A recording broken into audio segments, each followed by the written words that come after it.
Very good morning to all the students of 5th class. बेटा हम आपके EVS का chapter 3 variety in climate read कर रहे थे।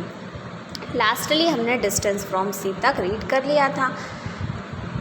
तो क्लाइमेट पे जो पहले हमने 3 चीज़ें पढ़ी वो थी डिस्टेंस फ्रॉम इक्वेटर, इक्वेटर से दूरी से प्रभाव पड़ता है। फिर सी लेवल से पर्टिकुलर जो प्लेस है उसकी हाइट या उसका लेवल कितना ऊंचा या नीचा है उससे भी क्लाइमेट पे फ़र्क पड़ता है। और साथ ही साथ समुद्र से कितनी दूरी है ये भी प्रभावित ज़रूर करती है किसी भी जगह के वायुमंडल या क्लाइमेट को। तो हमने पढ़ा था 2 तरीके के क्लाइमेट होते हैं जहाँ डिस्टेंस की बात करें ना वैसी जगह पे, एक टेम्परेट क्लाइमेट और दूसरा एक्सट्रीम टेम्परेट जहाँ पे ना तो ज़्यादा गर्मी पड़े ना ही ज़्यादा ठंड, और एक्सट्रीम ऐसी जगह जो समुद्र से दूर होने पर जहाँ पे गर्मी या सर्दी का प्रभाव कैसा होता है, बहुत ज़्यादा होता है। उसी के आगे से हम कंटिन्यू पढ़ना स्टार्ट करते हैं। Direction of wind. अब हवा किस तरीके से जलवायु को प्रभावित करती है।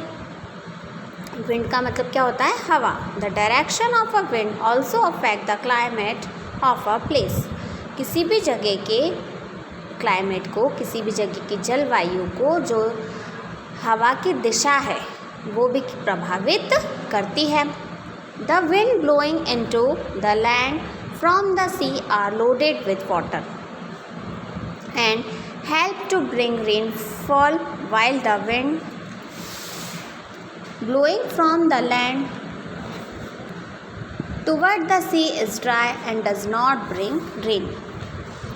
अब वो हवाएं जो कहाँ से बहती हैं? समुद्र से लैंड की तरफ आती हैं तो वो अपने साथ पानी लेकर आती हैं और इसी की वजह से बारिश होती है। जबकि जो हवाएं लैंड से सी की तरफ जाती हैं वो बहुत ड्राई होती हैं और उसकी वजह से पानी नहीं आता है। मतलब हम यहाँ पिक्चर से समझने की कोशिश करते हैं। अगर सी के साइड से हवाएं चल रही हैं, समुद्र एरिया से हवाएं बह रही हैं और धरती की तरफ आ रही हैं, दैट मीन्स लैंड पोर्शन की ओर आ रही हैं, तो उसमें पानी होता है जिसकी वजह से रेनफॉल होता है। और अगर यही हवाएं कहाँ से चल रही हों? लैंड पोर्शन से सी एरिया की तरफ जा रही हों तो ये ड्राई एयर्स कहलाती हैं और इनमें बारिश की संभावना नहीं होती है। इस चैप्टर का हमारा लास्ट टॉपिक है ह्यूमिडिटी एंड रेनफॉल, जिसे हम उमस और बारिश के नाम से जानते हैं। The presence of water vapour in the air is called humidity. जो जगह है वहाँ की हवा में कितनी मात्रा में वाटर वेपर्स होगी, भाप होगी, उसी चीज़ को क्या कहा जाता है? ह्यूमिडिटी कहा जाता है। The quantity of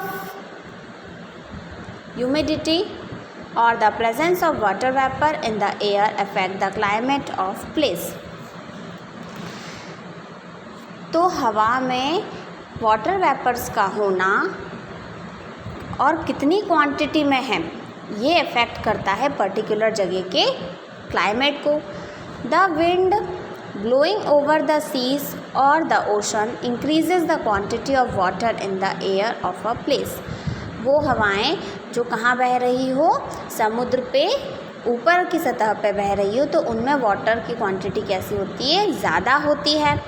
the amount of rainfall over a year and it's duration at a place also affect the climate of a place.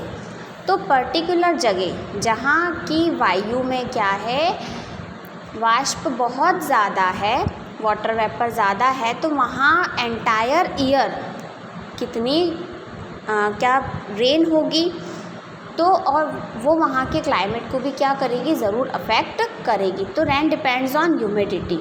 We find that place where the rainfall distribution is very extreme have more extreme condition.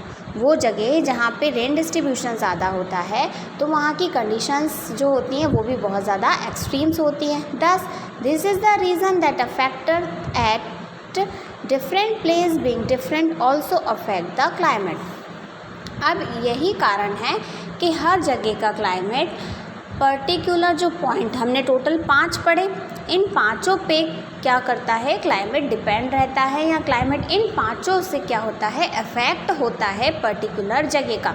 सारी जगह समान नहीं होती है, इसलिए हर जगह का climate भी समान नहीं रहता है।